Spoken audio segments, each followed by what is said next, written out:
This is episode 290 of the Read to Lead podcast, and it's brought to you in part by our friends at FreshBooks Cloud Accounting Software. You'll get access to all of FreshBooks features when you take it for a test drive right now, free for 30 days. Find out more at freshbooks.com/read to lead and enter Read to Lead in the How Did You Hear About Us section.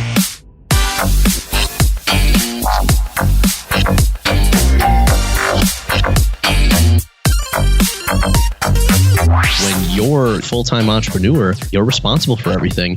You're now responsible for your schedule. You've got to be motivated. If you haven't built a team yet, or let's say you're working from home, it can get lonely.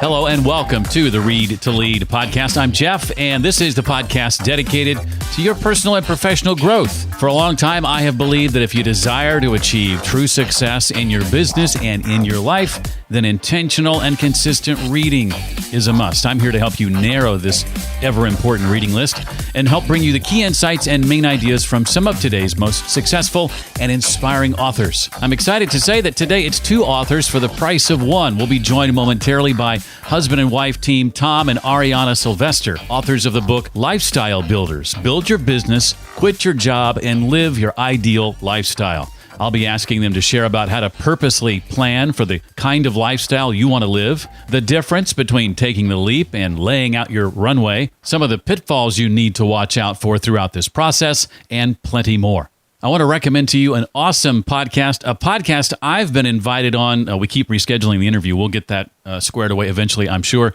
But it's called the Productivityist Podcast, a time management and personal productivity talk show. And it's hosted by my friend Mike Vardy. It's a weekly show discussing tips, tools, tactics, and tricks that's designed to help you take your productivity, time management goals, to-do lists, habits, and workflow to new heights, both at work and at home. If you need to focus your efforts on getting the right things done and start living the good life, then this weekly conversational podcast is for you. I've got a link to it in the show notes, readtoleadpodcast.com/290. That's readtoleadpodcast.com/290. Tom and Ariana Sylvester are lifestyle builders, entrepreneurs, and business consultants. Together, they have built 3 successful businesses, enabling them both to leave their jobs in their early 30s. And this has allowed them to design and create their ideal lifestyle, which they now help others do as well via their Lifestyle Builders podcast, coaching programs, and their brand new book. That book we're talking about today is called Lifestyle Builders. Build your business, quit your job, and live your ideal lifestyle. Tom and Ariana, welcome officially to the Read to Lead podcast. Glad to have you here. Thanks so much for having us. We're Absolutely. so excited. Thank you. Well, Tom, I'll start with you, if that's okay. Usually it's ladies first world, but... It's okay. I'm not offended. Well, talk a bit about where you were, Tom, mentally after college, and why you felt so strongly about figuring out a different than the typical path for you and your family going forward. Yeah, well, basically, prior and kind of leading up to college, my parents had been divorced when I was 12, and I had a couple of siblings, and, we had different stuff going on, and ultimately my mother got into debt. And so one of the things leading into college was like, I don't want to get into a lot of debt, and I don't want to kind of repeat some of those same challenges. And so fast forward a couple of years, I had met Ariana the first day of college, and as we were getting ready to graduate, I was like, oh man, we did exactly what I didn't want to do. We both had, student loan debt. We had gotten into credit card debt. And as we were looking forward to graduate, neither of us had jobs. And I just didn't like the path forward, because as I started looking at, for Ariana's job, we would have to relocate, which she didn't want to do. And for my job, I was like, man, I didn't really plan this out too well. My job was going to consist of sitting in a cubicle and working with computers. And that wasn't the life I wanted for us and for our future family in the next 45 years. And so I basically said, you know what, let's do something different. Let's, set a goal to retire by 35. And I had no idea how we were going to make that happen, but I figured it was long enough to let me figure it out, but not so long that we were going to miss out on life and all the things that we wanted to have, during that time. One of the things I like about the book is each section begins with Tom's take and then Ariana's take, or as my wife would say, Jeff's take and then the truth. But I'm not saying that's the case here necessarily. But to you, Ariana, what were some of the things you guys tried business-wise in the early going in an attempt to make a go of this idea? Yeah, Tom kind of dove in with this whole retire by 35 concept and was like, now I have to figure out how I'm going to do that. And he was researching, he was trying to figure things out. I remember he tried to look into the stock market. And after maybe a couple weeks, he was like, that is way too hard. And we don't have enough money to really invest in that. So kind of threw that out the window. He kind of just tried a lot of different things, and he would hear about something and then be like, okay, I'm going to check that out. And to be honest, I was a little bit oblivious of all of that going on, because for me, I like to call it, I had that rose colored pair of sunglasses on where we had graduated college and we were moving into a house together. We were going to get married. He had proposed before we left our apartment. So I kind of was a little bit oblivious to most of the things that he was trying. But the one that I do remember is he really wanted to get into real estate. And his idea was to buy a duplex and have us live in one side and rent out the other side. And that was a big old no from me. that was not how you saw the marriage beginning, for sure. No, that was not part of the 5-year plan. Well, Tom and Ariana divide the book into 6 sections as they break down how this works for them. The first of which is called Planning with a Purpose. Tom, to you, what are some of the key elements to purposely planning for the kind of lifestyle you want to live? Yeah, the biggest one that we always start with is starting with the end in mind. And this is something, from Stephen Covey, and it is really so important. And when we look at people that, have built the lifestyle they want and are really successful, they usually have a vision of what they want the future to look like. And then they reverse engineer that to then say, okay, what needs to be in place? What things do we have to do? And then most importantly, who do we have to be in order to make that happen? And so early on, we weren't doing that. But once we started doing that, it was then we describe it like GPS. We had a starting point for where we were at. We had a destination for where we wanted to go. And then we built a roadmap of how we thought we were going to get there. And then just like GPS, the most important thing is that you're checking in along the way and adjusting. So what most people don't do is they don't really ever think about what they want the future to look like. And what ends up happening is that years go by, and when they look at where they're at versus where they wanted to be, it's very far apart because they weren't able to make intentional decisions day to day to make sure that they were moving in the right direction. So many people I talk to on this topic are so convinced that not having a job is just not possible. I did a summit back in the spring called the Boss Free Virtual Summit. And I've said this to a couple of other recent guests. I wish I knew you guys then, because you would have been great guests for that summit. So if there's ever a redo, I'll be sure and have you back.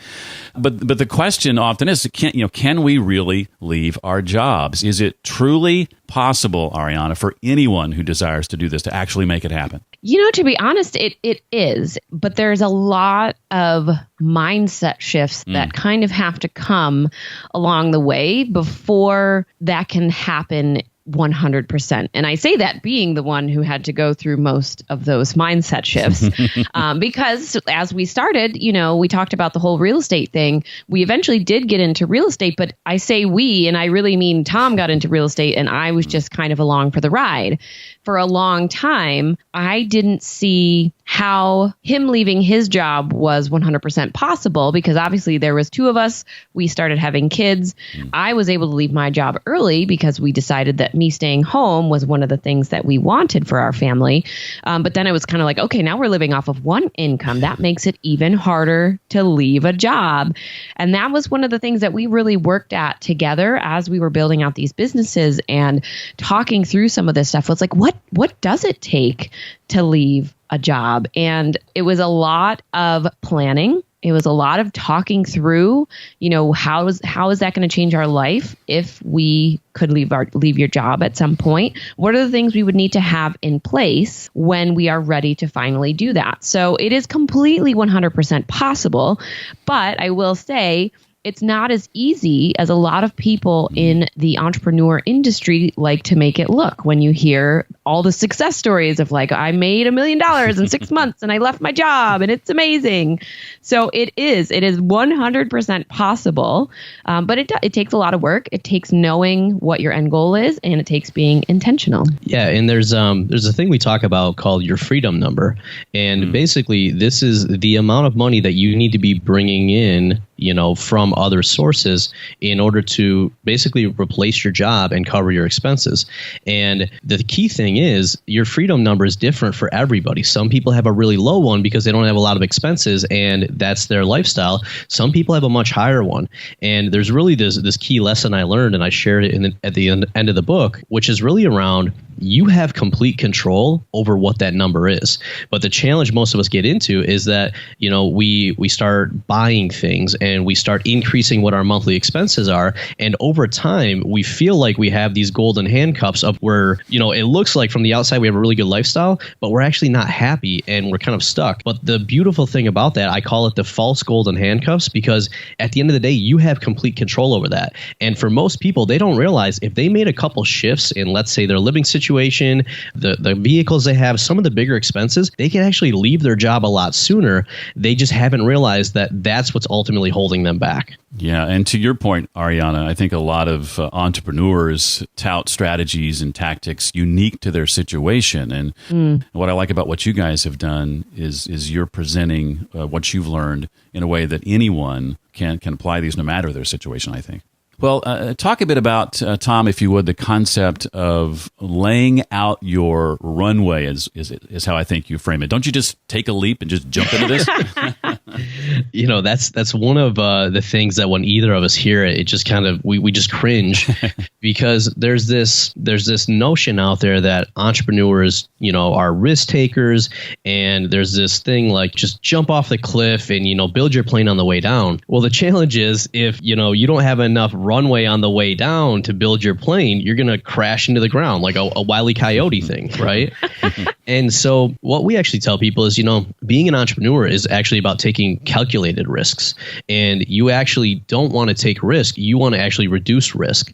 And especially when you look at your responsibilities, if you're in a relationship, if you have kids, you have certain things where you have a different scenario than somebody who's, let's say, young and single and doesn't have debt. So what you have to understand is ultimately, what do you need to make that happen? And so what we define is basically saying your ideal situation is you leave your job when your income from outside of your job covers your expenses. But for a lot of people, they want to leave before then. So what we do is we basically help them look at, all right, based on how much money your business or investments are making, how much savings you have. If you left your job today, how much time would you have to replace that income? And the longer time you have, the better off you're going to be. And most people don't realize that it's going to take longer to build your business and replace that income than you probably think. One of the biggest parts of laying out the runway for me was I was that spouse that at first I wasn't really on board with this business and like, you're going to leave your job. And we come across so many people that want to change, that want to start building a business, that want to have that different lifestyle, but they have a lot of trouble getting their spouse on board because like me, they're very risk averse, and changing up, from the traditional path and doing things differently can be very scary. So that concept of laying out your runway is actually a really good part of helping to get your spouse on board, because you're telling them, hey, look, this is where we want to end up. But before we get to that point, here's all the things that I've laid out. Here's the plan for how I'm going to slowly but surely replace my own income before I do anything crazy like leave my job. So it really helps with that whole getting the spouse on board piece. Well, let's say I'm convinced I want to make this transition at some point. Where do I begin with generating ideas? Ariana, are there specific questions I should be asking myself? Yeah, I mean, obviously, one of the biggest ones is filling out that life planner and kind of deciding what you want your life to look like. Because as you know, there are a million different business models or types of businesses that you could start. So you really want to make sure that before you just jump in and do something that sounds good, you kind of keep that end goal in mind. And then, we walk through a lot of exercises within the book for brainstorming. There's the Ikigai. Hopefully I'm pronouncing that right. I could not find anything online to tell me how to pronounce that.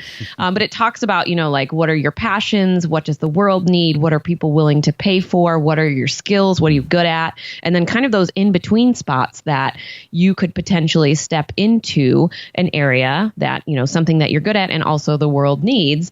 There you go. There's a business idea. So there's a lot of different exercises that you can do to brainstorm. But what I would definitely keep in mind is making sure that what you're picking is going to allow you to make enough money for the lifestyle that you want. And again, allow you to reach that end result. You don't want to pick something that's going to make you a ton of money, but make you work 80 hours a week if your end goal is to spend more time with your spouse and children. Yeah. So obviously the big piece is make sure that the business model supports your ideal lifestyle. So for some people, if they want to travel a lot, you've got to make sure you're picking a business and you're going to be able to structure in a way that will allow that. And then, beyond that, you can look at, what skills do you have? A lot of us end up creating businesses that solve problems that we couldn't find a solution for. So we end up creating it. It can also be, looking at who are the groups of people that you really want to help out. Because if you understand those groups of people, you can find what problems they're facing that aren't solved in the market today. So there's a lot of different ways to do it. The key is really sitting down and thinking about all the possibilities and making sure they align before you just jump in, think you have the best idea in the world and go with it. Well, to that, and I'll point this to you, Tom, what advice would you give beyond that for ensuring an effective launch once you have hammered out an idea that you think is viable? Well, first I'll tell you what most of us do that doesn't work, and then we'll talk about what we should be doing. So most of us get an idea and we think it's the best in the world. We maybe share it with a couple friends or whatever, and they all say, yeah, that's great. And then we go and build the entire thing, and we build the ultimate version of it, and we think it covers everything, and then we try to sell it, and we struggle. And I mean, we did this several times until we really figured it out. And what we realized as we started looking at companies that did this well was they actually did it in reverse. They said, well, let's start with a hypothesis, just like, in 8th grade science class. Let's start with a hypothesis and then go and test it. So usually that hypothesis is, I think this group of people have this problem and this is the solution, they're willing to pay for it. And then we go and talk to those people. And what we really want to do is deeply understand the customer and the audience that we're going to be working with. And we actually want to sell them on the solution before we get too deep into creating it. And the number one thing when I say this to people is they're like, well, how can I sell something I don't have? And I said, well, imagine if you had it in front of you, how would you sell it then? So we want to really be making sure that people are willing to buy this. And the best way to do that isn't just assuming that they say, oh yeah, I would love that, I would buy it if it was there. It was like, okay, well, if that's true, let's actually have you buy this now or put some money down, because one, we then are proving that people need this. And two, this is actually a really good way to partially or fully fund your business, actually having your future customers pay you to then develop that product or service. I joke with folks that I sold my first online course that way, selling it before actually creating it, not because I was smart, but because I was lazy. I had a professor in college who I got called up into the front of the class like early on, and I was all worried because everyone else came in with like a stack of papers and I just had one, and he called me lazy. And I was like, oh, crap. And then he's like, that's actually a really good thing, because where everyone else took all this time, you were looking for the shortcut. And he goes, that's going to serve you well. Love it.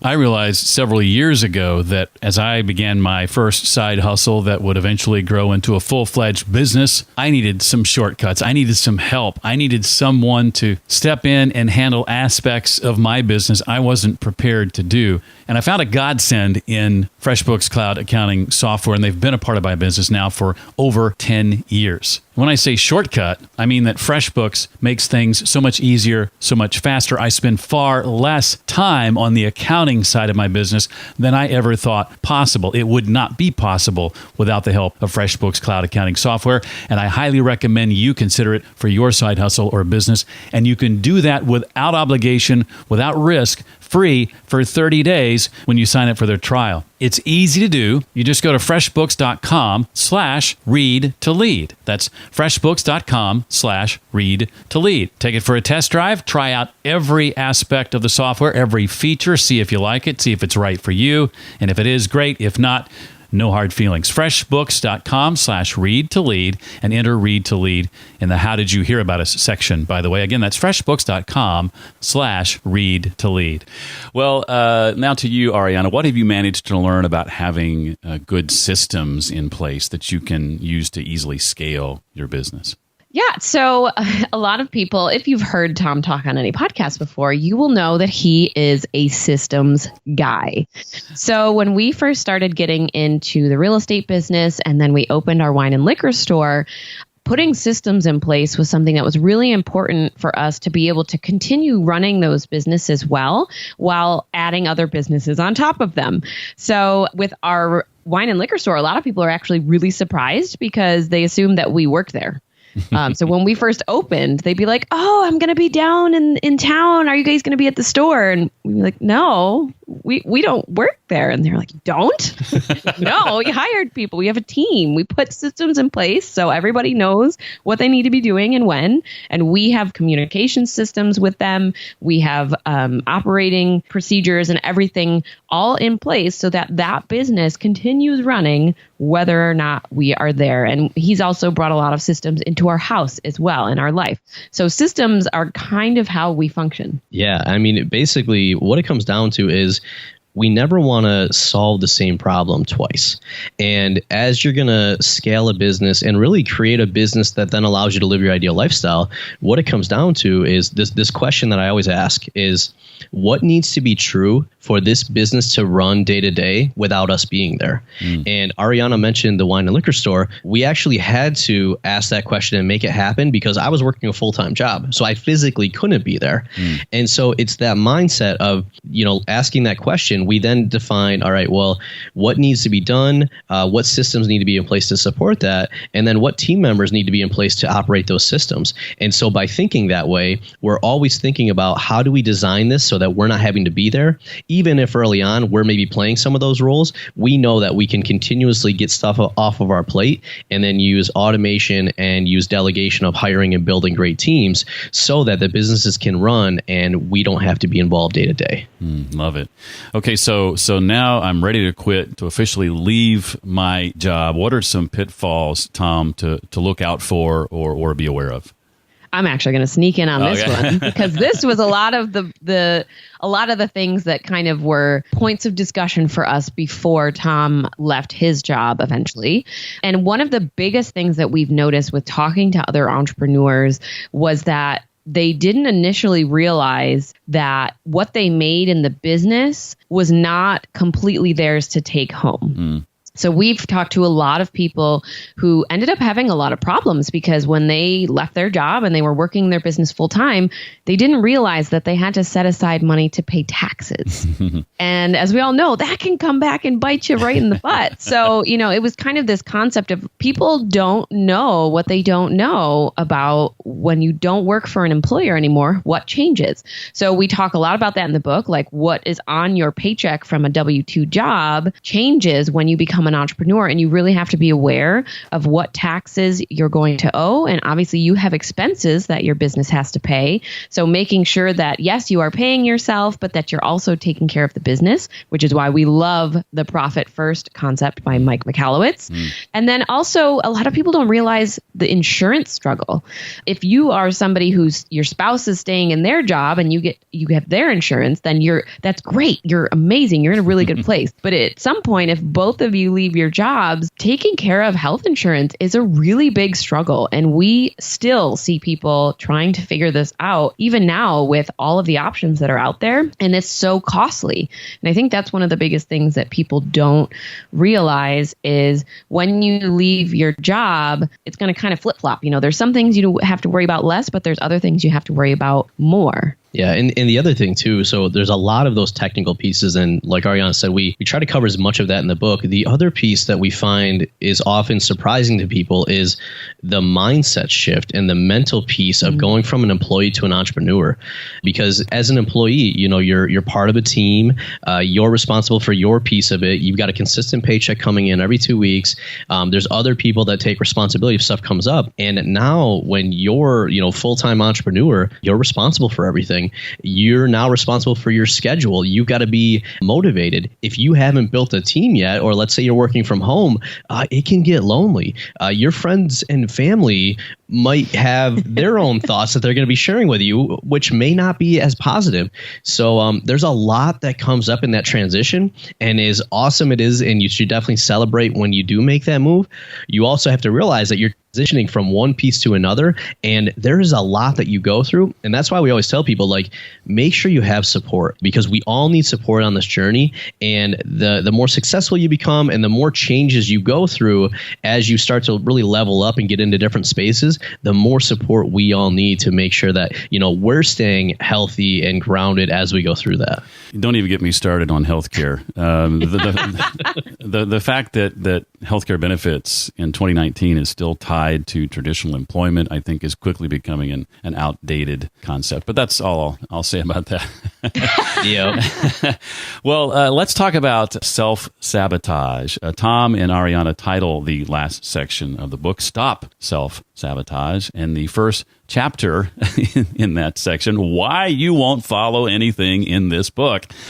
Tell me a bit about this. So why did you title the chapter that, and what have you seen in regard to self-sabotage that really impacts a lot of people? Yeah, well, it's kind of crazy when we take a step back and look at everything that's available to us today. I mean, amazing podcasts like, the one that we're on right now, the amount of free information out there, books, right? And authors that are sharing so much information, and technology, right? We literally have everything at our fingertips to make it the easiest time in history to build a business, to design your own lifestyle.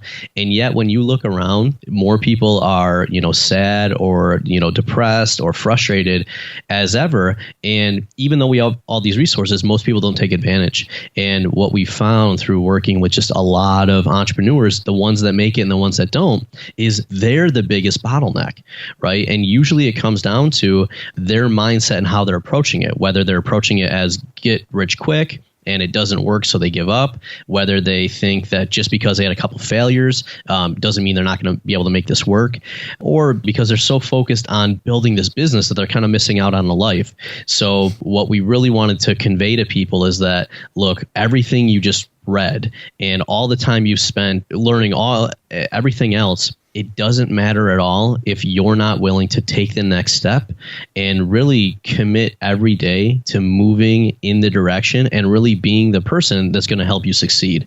And so we really just wanted to make that clear, because look, it's great that you just read this book. Reading the book was the easy part. The hard part is then implementing what's there and making sure that 3 months, 6 months, a year, 2 years down the road, when things get tough and when you hit some of those failures, that you have a big enough vision and important enough why to go through with it. Yeah, I take exception with the quote. I don't know who first said it. Knowledge is power. I think it's action taken on that knowledge that's truly power. Execution is power, right? Absolutely. That's why we tell people, we're like, look, one of my favorite quotes, I had a high school basketball teacher say, championships are not won on the night of the big game, but years before by athletes that dedicate themselves to championship principles daily. And I think that just sums up business, life, and everything else. Is we all hear the movie or the magazine article or the news story about this entrepreneur that built this great business or whatever else. But what we often don't see is the years of failure and struggle and everything else that entrepreneur went through. And as a result of that, so many people just think it's going to happen overnight, and they get frustrated when it doesn't happen on the first or second try. And they don't realize that the people they're looking at had a lot more tries, and they just stuck with it. Well, in the time we have left, I do have a couple of questions I want to ask the two of you that aren't directly related to the book. But before we do that, anything else from the book either one of you want us to walk away with? No, I think we covered it pretty well. Awesome. Well, think about the speaking of books, as you were a moment ago, Tom, the books that you've read the last few years or over the course of your career that you would say had a big impact on you, either one of you, and share, if you would, how or why they impacted you as they did. Yeah, there's been a bunch over the years, but one recently that's really impacted me, and I wish I would have read it earlier, was Principles by Ray Dalio. And the reason I say that is the first part of the book is all around kind of his story and how he came up with a lot of these. And the whole second half is around basically his approach to life and business. And he's done really well in both regards there. And for me, I was reading it and I was like, man, I could have written this book. And for me, it was a lot of confirmation on what we had learned over our journey. And what I've seen by having other people read this book is that it really gives them some good principles to design their life and business by. And that's really what we're all looking for. There's new strategies and tactics and everything else that comes out. But if you truly understand the principles and apply those to your situation, it is crazy what you can do. I am currently reading that same book. Awesome. On page 298 of 551 pages. Yeah, it is a beast. Go ahead, Ariana. Were you going to add one? Yeah. For me, I actually always find this question funny because I am a huge reader.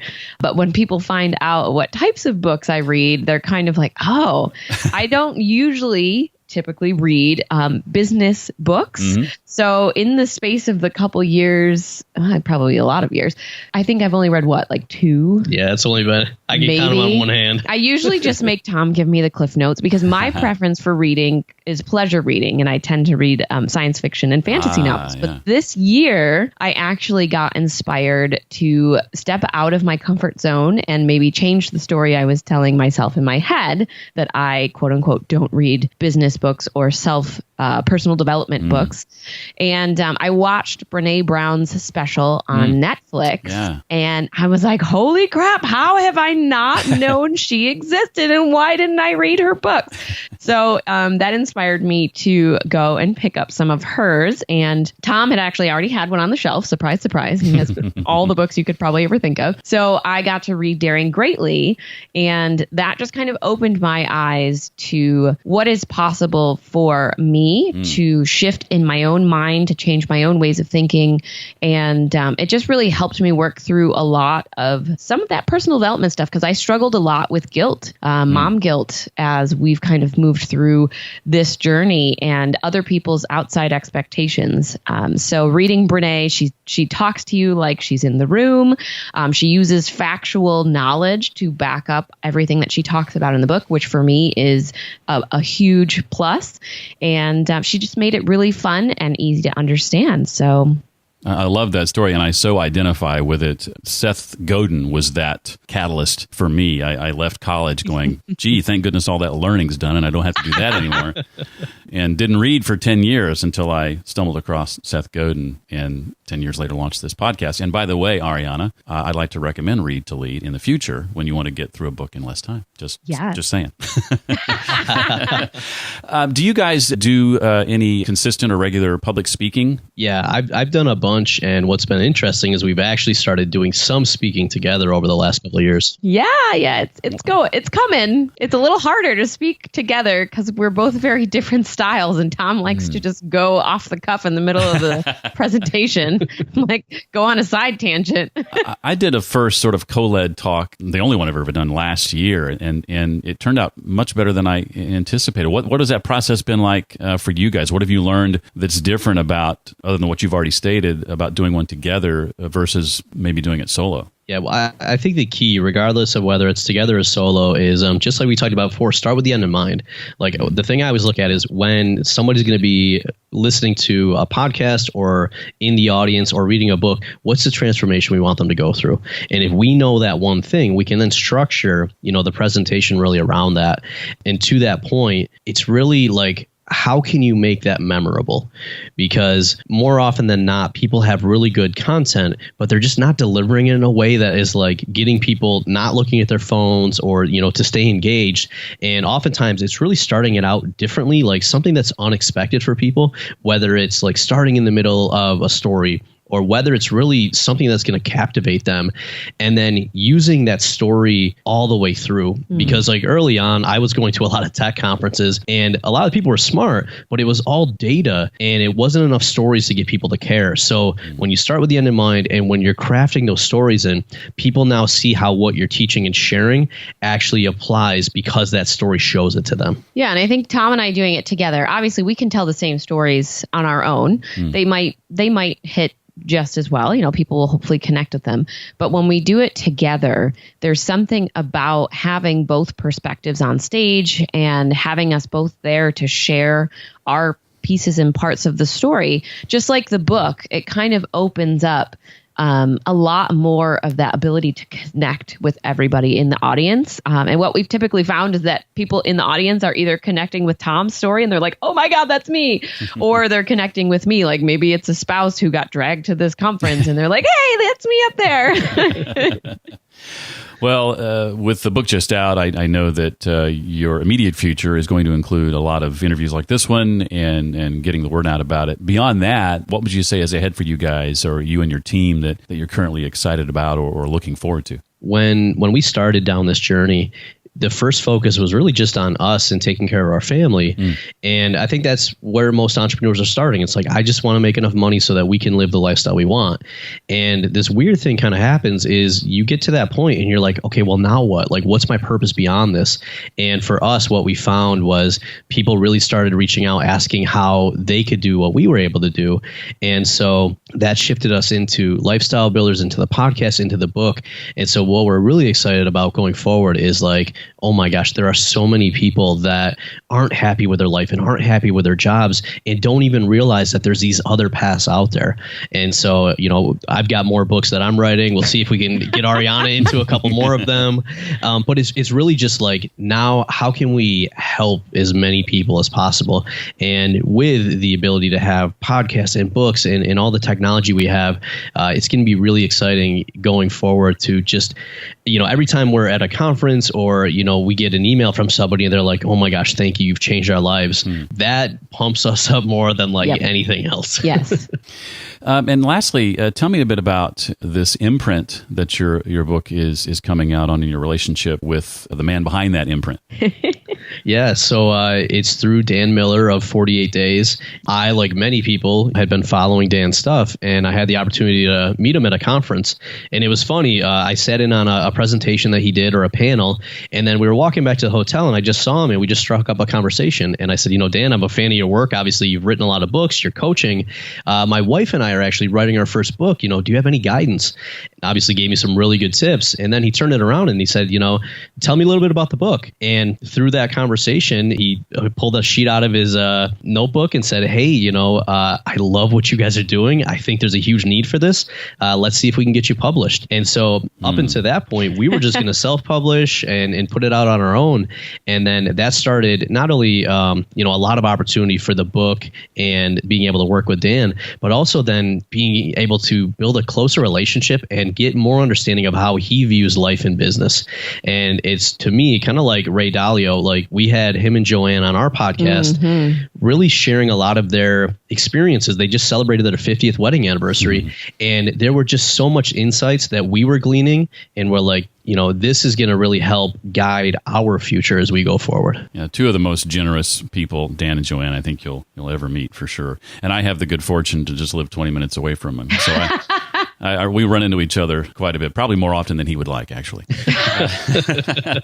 Well, the book again is called Lifestyle Builders: Build Your Business, Quit Your Job, and Live Your Ideal Lifestyle. It's Tom and Ariana Sylvester. Guys, thank you so much for being here and taking time out of your schedule to do this. I really, really appreciate it. Thank you so much for having us on, Jeff. We're just so excited to share this book out there, and so love that, you took the time to go through what it was about with us. Absolutely. Thank you. For more on Tom and Ariana and to check out the links they shared, visit readtoleadpodcast.com/290. That's 290.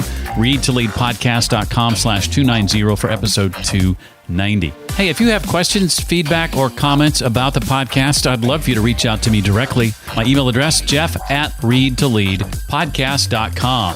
If you're looking for the perfect accounting solution for your side hustle or business, check out the free trial from FreshBooks Cloud Accounting Software.